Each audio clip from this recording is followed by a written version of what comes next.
KXSP Omaha's ESPN Radio. It's time for the Front Stretch, brought to you by Joe's Karting in Council Bluffs. Online at joeskarting.com.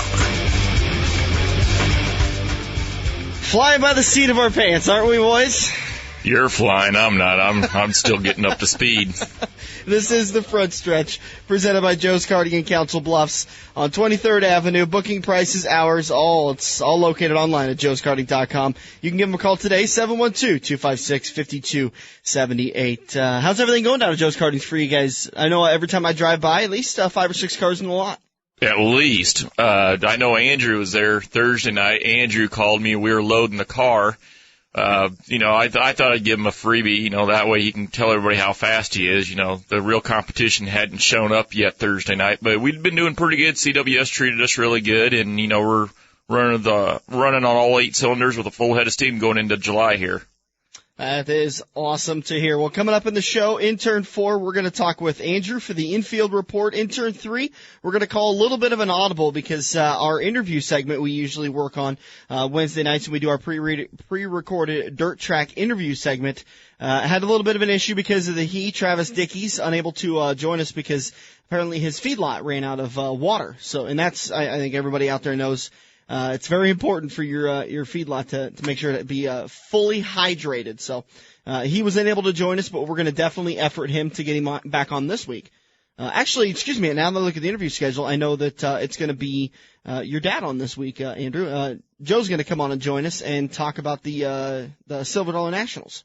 That's that's coming up in 2.5 weeks now, and I'm really pumped about it. I cannot wait to see them guys come back to the race. I'm stoked on that one. Yeah, I'm pretty excited to get out there and see my first Silver Dollar Nationals. So can't wait to see that July 19th, 20th, and 21st, right? Correct. All right, so we'll talk to Joe next week during the interview segment and get you some information on all of that. In Turn 2, we're going to do the Fast 5. As always, it's the 5 stories that are dominating the NASCAR world. And I just got to say, I wish something would happen with NASCAR. There has been nothing going on this week, nothing to report on, no one moving teams. This is just horrible. So I haven't had this boring NASCAR in so long. Obviously, the biggest story is Matt Kenseth and the departure, the inevitable departure at the end of the season from Roush Fenway Racing, and we'll get into that and talk a lot about it coming up in Turn 2. But first, we get to all of that. In Turn 1, we're going to break down Kentucky and Sonoma. We've had 2 races since we last got on the airwaves here at AM 590, and so we got a lot to break down. Let's get into it. And before we get to all that, it is Turn 1, presented by Auto Connection in Lincoln, 21st and P Street. I've been talking about it since they first came on the show. The triple-digit temperatures are just around the corner, and you got to get your cooling system in full working condition. I know I was trucking down the interstate this weekend, had my AC blasting on high, and I was doing about 70. And because I've got a nice new truck, my cooling system was in full working condition. But I know a lot of vehicles out there that have to get their cooling systems flushed, and I believe they recommend about every 60,000 miles you something flush like it that. like that. Because I didn't realize this. I believe you had told me this. Radiator coolant, when it gets to a certain point, I believe it's about 100,000 miles, it actually begins to turn acidic. Yep. And begins to eat away at the parts of your engine. So, and if that happens, then you call Andrew down at Kaziski Auto Parts, and he'll get you set up. To prevent that from happening, Yep. Head over to Auto Connection in Lincoln, 21st and P Street. Give Kevin a call today. Get your radiator flushed at 402-477-8200. You can also go online, autorepairlincolnne.com. I want to interrupt you here a little bit before we get into this show hot and heavy. We want to give our thoughts and prayers out to Gunnar Pike, driver of the 25 JR Sport Modded Eagle Raceway. He had a pretty hard rollover last night, and they actually transported him to the hospital. He's alert and conscious, and then Willie Ransom got into the guardrail up at Harlan in his hobby stock, the 7W, and he's pretty sore. Car's pretty banged up, but we wish the best for these drivers, and nobody wants to see these drivers get hurt and whatnot. So I just wanted to throw that out there for them. And obviously the best goes out to those guys, and we'll do our best on our Facebook page, keep you up to date with any status updates with those guys. So, and vice versa, if you guys have got any information, head over to our Facebook page. You can search for it, The Front Stretch, presented by Joe's Karting, and check us out. And you can also post on us wall. Give us up to date of what these drivers are doing, how they're doing in the hospital, and how I apologize. What was the guy's name? Gunnar Pike. Gunnar Pike. he's alert and he's conscious and all that. I mean, they basically took him in for overnight observation, just make sure he's all right. So that's great to hear. So, Sonoma, let's go back a week. Last Sunday, Sonoma raced. The Aussie got the pole again. That guy is Marcus Ambrose, gets his second straight pole, and it kind of looked like he was going to be the car to reckon with all weekend long, but when the green flag flew, he went backwards pretty quickly. I believe he led himself a few laps, but Jeff Gordon was able to get around him and get the lead for a little while, and then Clint Boyer just said, nope, this is my race to win, and I'm going to lead the laps. I'm going to lead all of the laps pretty much. Well, not to jump forward here a little bit, but, with Clint Boyer getting his first MWR win of the season on a road course, I totally agree with Kurt Busch. I mean, he's a dirt track a Midwest late model racer. Who would have thought that he would have turned out to win a road course? And Clint Boyer said that in Victory Lane. He goes, I'm a dirt tracker. I'm not supposed to win at these places. No. And the funny thing is, Kurt and Kyle Busch actually own indoor kart racing facilities. Oh, they do? Yeah.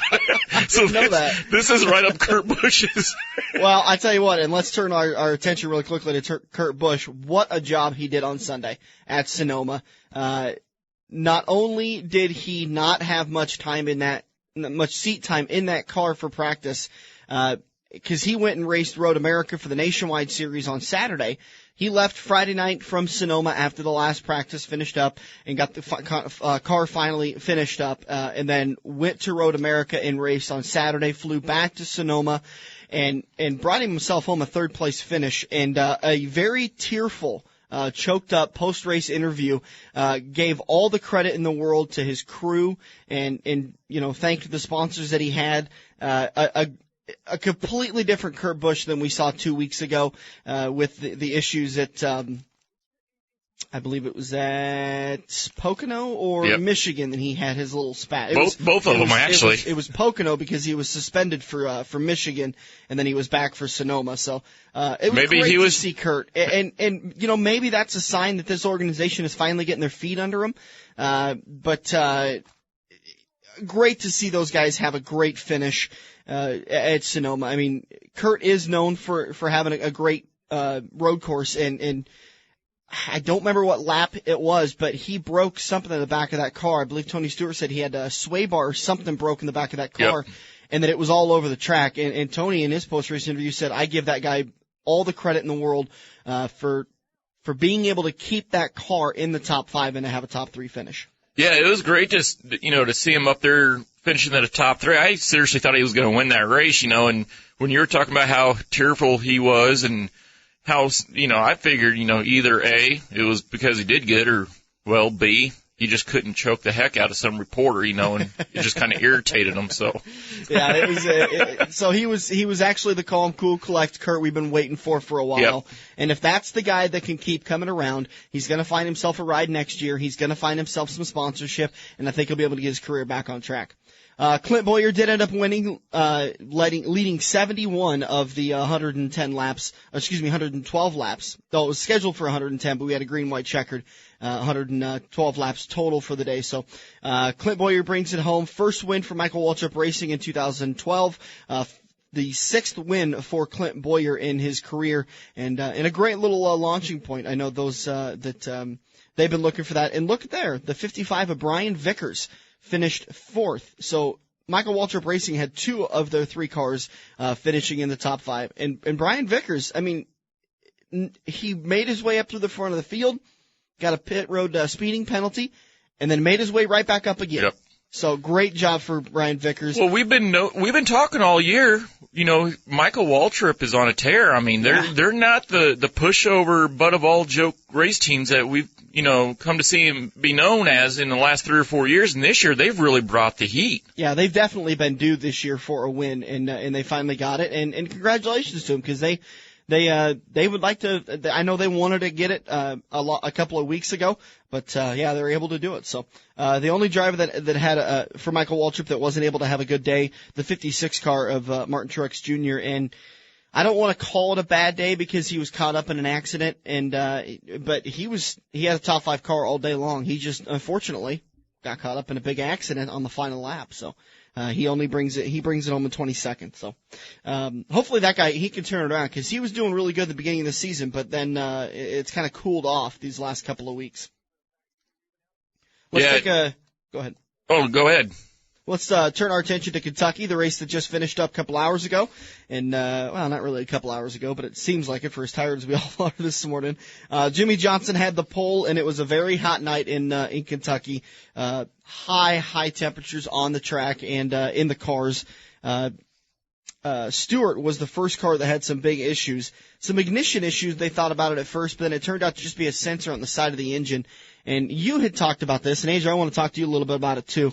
But you've talked about it's okay. You do get aggravated when you get caught up into an accident when it's someone else's fault, but when it's really an engine issue that you just kind of basically got to say, Andrew, is that kind of the same way you feel that engine issues are kind of outside of your control? They are, but you don't get the temper like you do when you get involved into a wreck with it. But yeah, it's definitely not your fault at all when an engine problem, or even if anything breaks on the car. It just really puts you down because you usually have a strong car at that point too when something breaks. They always run the best when they break. I know back in 2006, I started the year with 7 brand new motors. 7 weeks in a row I blew a motor in the heat races. Came down to bearing issues, and the funny thing is, I mean, and it's not funny, but I've seen some of these guys like in Andrew's class and these super late models. I've seen them spend $20,000-$30,000 brand new right out of the shop, dyno time, make 10 laps on the track, and they blow. It's wear and tear, and I don't get too bent out of shape when that happens. But like Andrew said, we get in a big wreck. Kind of the funny thing is, the big wrecks usually cost cheaper than the motors to put in our car. They cost you less, but they're just more irritating. Yeah. So Stewart ends up finishing 32nd, I believe, and he takes a big hit in the points. After Sonoma and after getting that second place finish, he was able to make his way up to fifth in the point standings. But after last night's finish of 32nd, he slips all the way back to 9th. He is now 88 points out of the lead, and he is just 22 points. Yeah, about 22 points ahead of Brad Keselowski. Not even that. I'm sorry, 12 points ahead of Brad Keselowski. So he's going to start to feel the heat. Now Bad Brad, who got himself his third win last night. With a backup car? With a backup car. Essentially guaranteed a seat in the chase. It's going to have to be a catastrophic failure, and he's going to have to drop out of the top 20. He's kind of in a position now where they can start playing around a little bit because he could slip out of the top 10, and with his 3 wins, he's pretty much guaranteed to get into the chase as long as someone like Tony, who's got 2 wins, doesn't come up and slip out of the top 10 also and gets another couple I don't wins. think Tony would slip out of the top 10, and honestly right now, I'm going right up until the chase starts. If I'm still sitting 9th, I'm not going to sweat it because once that chase format starts, then they're going to even everybody back up, do an even split from 1st to 9th. Well, you do get bonus points for wins when you're in the top 10. Yeah. The bonus wins, you get that. But what I'm saying is let's just concentrate being in the top 10 right now. And then when the chase starts and they bunch them all back up, I mean, you have your bonus wins, but it's not like they're giving you 500 points per bonus win. For a bonus per win. So let's just finish top 10, just like what Tony Stewart did last year. And we all know what Tony Stewart did in the chase last year. So that's how I would look at it. I believe with the way the point system's set up now, if Brad does finish in the top 10 for the regular season, starts the chase in the top 10, let's say he starts 10th, he would have himself 15 bonus points, which would boost him to, I believe, 6th. So that's a good starting position when you've got those 3 bonus points there, or those 3 wins for the bonus points. So Brad's looking really good for the chase, I think is basically what we're trying to say there. Tony, slips back, has a bad day, but this is his time of season. He loves this kind of hot, slick kind of a season, so I don't expect to see him back there for very long. He's had a great couple of weeks, great finish at Michigan, I finished 2nd at Michigan, 2nd at Sonoma, 3rd at Michigan, 2nd at Sonoma. So they'll get it turned around. And like we just mentioned, Brad Keselowski got himself the win, a dominating win. And frankly, I don't think he had the best car. I think Kyle Busch had the best car. Kyle just got a little bit loose coming out of one of the turns, tapped the wall a little bit, and threw the handling off on that car, and I believe he had a shock brake in the back of that, in the rear part of that car too. So he comes out of the pits. They change out that shock, doesn't go a lap down. And he's able to make his way up. I believe he finished 10th, so is able to recover a pretty good night. And a 10th place finish for a guy who has had a very rough last 4 races. I think he'll take it. Yeah, he would be happy with it, but he's not going to be happy with it after the car he had and looking to go back to back. So yep. That breaks down Sonoma and Kentucky, the last couple of races. Just around the corner, we're going to do the Fast Five. This is the Front Stretch presented by Joe's Karting on AM 590, Omaha's ESPN Radio.